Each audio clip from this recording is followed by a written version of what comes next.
அனைவருக்கும் வணக்கம். இப்போது தமிழ்நாட்டில் ஒரு 10 ரூபாய் பிரச்சனை பெரும் பிரச்சனையாக போயின்னுக்குது. ஆயிரக்கணக்கில் மின்சார கட்டணம் உயர்ந்திருக்குது. அதை பற்றி யாரும் கவலைப்படலை. பெட்ரோல் விலை, டீசல் விலை மானாவாரியாக விலை ஏறி கிடக்குது. அதை பற்றி யாரும் கவலைப்படலை.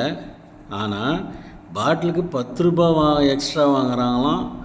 அதுக்கு போராட்டம் பண்ணுறாங்க. அதுவும் போன ஆட்சியில் 10 ரூபா வாங்கினாங்களாம், இந்த ஆட்சியில் 20 ரூபா வாங்குகிறாங்களாம். முதல்ல குடிக்கிறதே தப்பு.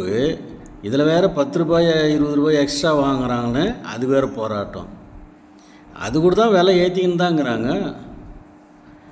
ஐயா, விலையை குறைக்க சொல்லி போராட்டம் பண்ண வேண்டியது தானே இந்த குடிகாரர்களை. ஐயோ சாரி, குடிகாரர்கள் சொல்லக்கூடாது, மதுப்பிரியர்கள்னு சொல்லணுமா. அதுக்கு தான் மது பாட்டில்களை விலை ஏற்றினாங்க, இறக்க சொல்லி போராட்டம் பண்ண வேண்டியது தானே. இப்போ மின்சார கட்டணம் உயர்த்திருக்கிறாங்க, அதை இறக்க சொல்லி போராட வேண்டியது தானே. பெட்ரோல் டீசலுக்காக குறைக்க சொல்லி போராட வேண்டியது தானே. அதெல்லாம் ஒரு பெரிய விஷயமா தெரியல.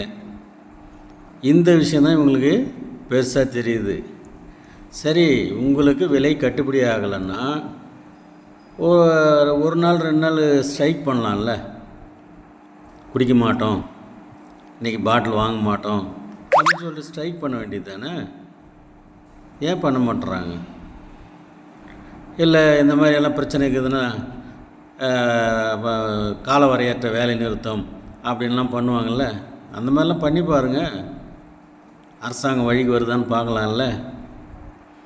இந்த ஒரு 10 ரூபா ஒரு ஆட்சி மாற்றத்துக்கே வழிவகுத்துருக்குதுன்னா கொஞ்சம் யோசனை பண்ணி பாருங்கள். இதைத்தான் சொல்லியிருப்பாங்கன்னு நினைக்கிறேன் அந்த காலத்தில், மது நாட்டுக்கும் வீட்டுக்கும் கேடுன்னு. இப்போ கரெக்டாக அதான் நடந்திருக்குது. இனிமேலாவது உருப்படியான விஷயத்துக்கு மக்கள் போராடணும். அதை விட்டுட்டு இந்த மாதிரி உருப்படாத விஷயத்துக்கெலாம் போராடக்கூடாது. அதை நம்ம தவிர்க்கணும். தவிர்க்க வேண்டியதை தவிர்க்கணும், கேட்க வேண்டியதை கேட்கணும். புரிஞ்சு நடந்துங்க மக்களே. நன்றி, வணக்கம்.